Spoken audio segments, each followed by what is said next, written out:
You're obsolete, Scott VonRocket. I'm obsolete? You're obsolete. You're obsolete. We're all obsolete, man. I'm Scott VonRocket, and welcome to this week's Geek B-Roll. T-4, T-3, T-2, T-. This week in Portland, we have a ton of great stuff happening, which is always a good problem to have as far as I'm concerned. To start with, on Friday the 10th at Dante's, we've got the King Kong and Barbecue Show with Sex Crime opening. Then at the Sandy Hut, we've got the 48 Thrills album release party for That's How It Go-Oh-Ohs, an album I've been looking forward to for the last couple of months. On that bill as well, we've got Absent Minds, The Tanked, and Faster House Cats, so that's going to be fantastic. Then over at the world-famous Kenton Club, we've got Bitch School, Disenchanter, Black Snake, and Black Wolf.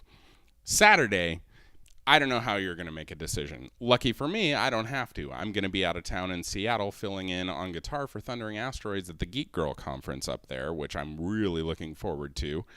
At Clinton Street Theater, you're going to have the Zompire Undead Film Festival, which is brought to you by the same people that do the H.P. Lovecraft Film Festival here in Portland. Then at the Twilight, back to the rock and roll realm, we have 42 Ford Prefect, Wolflout, Chronoclops, and Elephant Gun. Then over at the Foggy Notion in North Portland, we've got Stumblebum, the 63 Fremonts, and World War IV.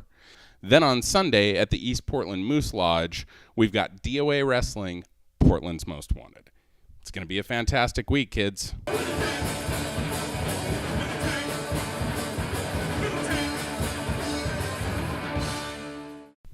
So today at the Geek B-Roll HQ, we have Noland Bell from The Tanked joining us. Welcome, Noland. Hello. Thank you for having me.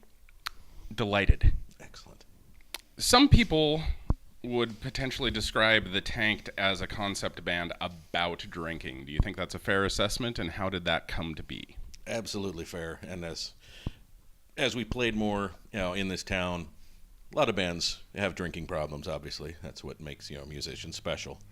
But we decided to go a little meta with it and say, well, why don't we just make it about drinking? So all the songs are about boozing, having a good time with it. Basically, you want to be drunk. You're drunk, we're drunk. We're all having a good time together. So that's all we were trying to do. Keep it light and entertaining, have a good sense of humor about it, and get pretty wasted. So does that mean then that practices are an entirely serious matter, or does the meta concept take over the whole thing? Yeah, absolutely. We will have sometimes when, if a member can't make it or something to the time we normally practice with instruments and such, that we'll have drinking practice, because we want to keep up the chops booze-wise as Indeed, well. You don't want to lose your tolerance. Don't want to lose that edge either. We got a reputation to uphold here, so, Excellent. And is this a brew that you would say Portland is receptive to? I think so. It seems to hit off pretty well. Our style's a little more street punk and Irish, Motorhead, Celtic punk, no effects, kind of mix all in there. So we don't really fit into any particular solid genre, but loud and obnoxious and, like a good drunk. Indeed, and I've heard all of those ingredients, I think, in that mix. Speaking of the Celtic angle of things, the last couple of years you guys have played some pretty big St. Patrick's Day shows at Katie O'Brien's. How's that been for you, and how's that looking to shake out for 2015? It's been really interesting. We've grown. Now we have about 4 dozen covers we do since we play for about 3 hours on that night at Katie's. So it's a great time when we get extra musicians come in. We do half the set basically unplugged and another half plugged in, but then we'll get some ringers on violin, banjo, or fiddle, mandolin, you name it, and always looking to add more. So it's a great time. It just it kind of overwhelms us, but then impresses ourselves when we can do that many songs. Like, oh yeah, we do know this many and can play for this long. So it's darn entertaining. And it's a great time. Great spot for a show. They're still doing the St. Patty's Day show there. Excellent. So they're still planning on it. We're still, at least as far as of today, still scheduled to play that in 2015. Excellent. But fans don't have to wait until that long to see you play live, do they? Absolutely not. What do we got coming up? We have coming up Friday, the October 10th. It's the 48 Thrills CD release party, or it's our guitarist Chill's birthday. whichever you want to celebrate. Come out for either at the Sandy Hut with Absent Minds and Pay Tripper. I want to say, being drunk, you forget a lot of these things. So. I think it might be Faster House Cat. There you go, one of those, Yeah. one of those fine fellows. Indeed. But that's coming up, and then some stuff in December as well around the Punk Rock Christmas and maybe an Irish Christmas sort of gig as well. Excellent. Very cool. So not too long ago, you guys released your full-length Drink Up. And do you have any other plans to go into the studio at this point? Right now, we're doing an acoustic sort of demo, more or less, to kind of show places, hey, we don't have to be ear-blisteringly loud. We can still be drunk, but play kind of quieter, acoustic, more intimate. But that's also based out of the Irish set list. So a lot of that really lends itself to, sitting there, small piece, small kit, Sure. at a bar or at a venue, and being able to fill in nicely that way too. So we're trying to put that together to kind of prove that, like, hey, we can do this. This is our range. Not a one-trick pony. No, one drunk pony. One drunk pony. Yeah. Indeed. Well, thanks for coming in, Noland. Pleasure to have you here. Yeah. And everybody be sure and check out the 48 Thrills CD release show coming up with The Tanked, Faster House Cat, and Absent Minds at Sandy Hut, right? Yes. Is that correct? Okay, Friday, October 10th. It's going to be great. I'll be there. Sweet.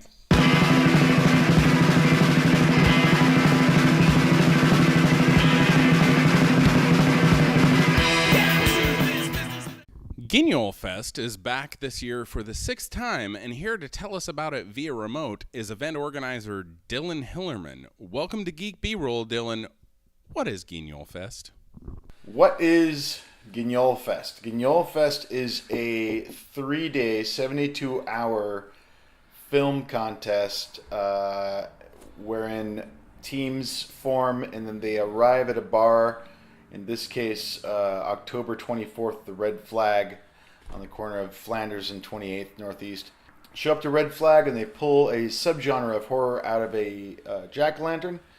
And then they also get random elements, 3 film elements. One of them is a prop, one of them is a character name, and one of them is a line of dialogue. This is very, not unlike the 48-hour film festival, except you get an extra day. It's about a third the price to enter. It's a horror film. It's way more fun to make. That's really what it boils down to. But what happens is the teams get together. They write their movie overnight. They start filming the first day. They edit and get things going on the second day, and they have the last day to work on special effects or any kind of last minute hiccups.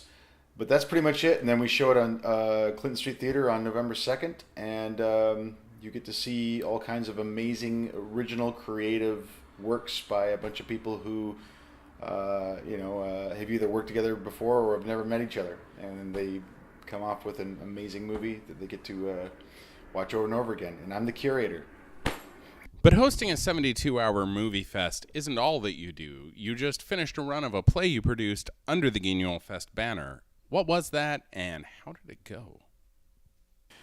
Headless Body and Topless Bar was a movie that a friend of mine introduced me to a few months ago, and I wasn't sure what to think of it, but he seemed to think that I would like it because I directed another play. It was Reservoir Dogs with All Women, and he thought that there was like kind of a noir, kind of a bar feel to it that he thought I'd enjoy.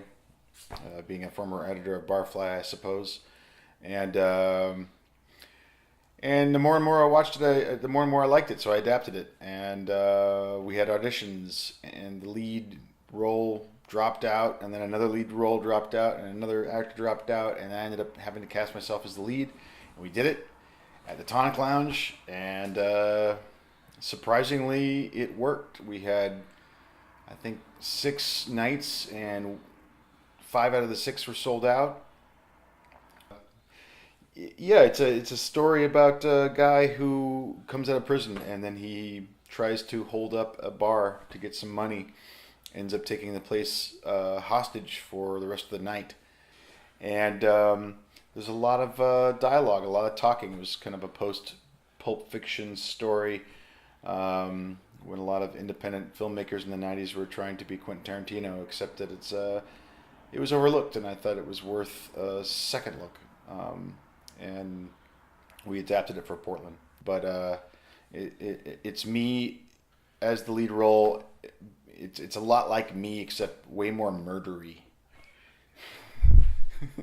And that's quoting Exotic Magazine. John Vogue wrote that about me. So in the past, around Guignol Fest, you've also been incredibly busy with Fright Town. Is that still happening? What's going on with that? So, Fright Town. Last year, I was homeless, and I was actually running from one spot to another, looking for work and looking for places to stay. And I was on a train, and I just passed the Memorial Coliseum, and I got this call from David Helfrey from Fright Town. And ended up at the Memorial Coliseum. They said, okay, I want to interview you. And next thing I know, I'm the casting director. And I did that for the greater part of October 2013 while I was looking for places to live and looking for a job and doing Guignol Fest. So it was a crazy time. This year, I kind of focused a little bit more on Headless Body and Topless Bar to play and Guignol Fest. But my girlfriend Julia did the sound last year. She did a lot of the wiring and the tech stuff. And this year, like I say, we took a little bit of a back seat. However, we did work on a commercial for Fright Town. We used Brenda Braxton as she played herself. And there's a new haunt called the Witch House. And so they asked us to help out with that. And I got to play a SWAT team guy. And Brenda Braxton is trying to interview us, and I'm trying to hold her back from this cult leader. And that's apparently all in the can and edited and everything, but I haven't seen it yet. They released a different commercial. I'm looking forward to that one because I want to see Brenda Braxton turn into a demon before our eyes. And what is the Black Lodge? The Black Lodge Burlesque is a show that happens annually through the partnership of Vera Mysteria and it's Go-Go Rocket Productions, Sign of the Beast. I met them through Bossa Nova Ballroom. I was doing some burlesque shows and I was directing some plays at Bossa Nova a couple years back. And this group came in to do a Halloween show, and I was considered the house MC at the time. What they did was they were very cool, and they said, okay, I guess you're our MC. And then I got to sit down and talk with them and about their ideas, and then I heard that they were doing a David Lynch based burlesque show. So I asked them if there needed anybody else. They said, we needed David Lynch. And that was 2011 when they finally did it, November. 11/11/11. It was November 11th, 2011. And we've done about 5 shows since then. And this year, prior to that, the Blu-ray release coming out, it seemed like there was a lot of buzz going on, a lot of hype, a lot of simmering in the culture. And it was just this morning. I was on Twitter at 8:30, and David Lynch's tweet comes up. Twin Peaks is coming back. Within less than 60 seconds, I had already retweeted that. And I even looked at the numbers. It was like 25 people. That's going to be different at the end of the day. I scooped every major media outlet. For the first time ever, I felt like I'd actually channeled David Lynch. I was just like, right there. That's right, this is happening again, because we've been doing a rain dance for since 2011 to help bring that back. And it succeeded. And it's just really fun to work with all those people because they're very, very creative. And they make dance shows look like rock shows. Black Lodge is a burlesque show where everyone interprets a moment from a David Lynch film or a TV moment that he might have done with Twin Peaks or otherwise, and kind of brings that vision to stage. It's just a bunch of David Lynch fans who have decided that there's a lot of really cool things we get to play with in this world. There's the eroticism, there's the happy stuff and the sad stuff, the horror and the I don't know, like there's a lot of comedy, there's a lot of funny stuff in David Lynch, so it lends itself to all those things, all the things that I like in entertainment, funny things, scary things, and sexy things. So And Black Lodge is that in a nutshell. Thank you, Dylan, for joining us. If you think you have what it takes to make a short horror film in 72 hours, come out to the Red Flag on October 24th, or come watch the films on November 2nd at the Clinton Street Theater.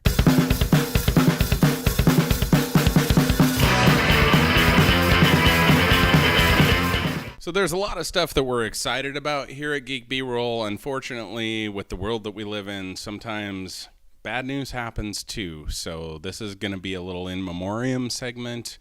Yesterday on Facebook, they announced that Slabtown is actually going to be closing their doors.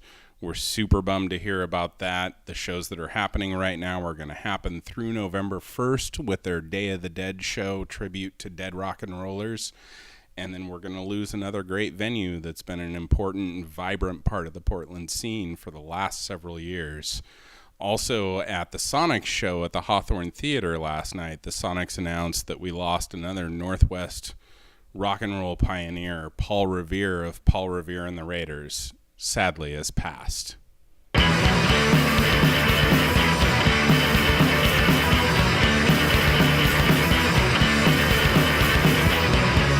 Thank you so much for joining us for this week's Geek B-Roll. I'm Scott VonRocket, and if you need me, I'll be in the panic room.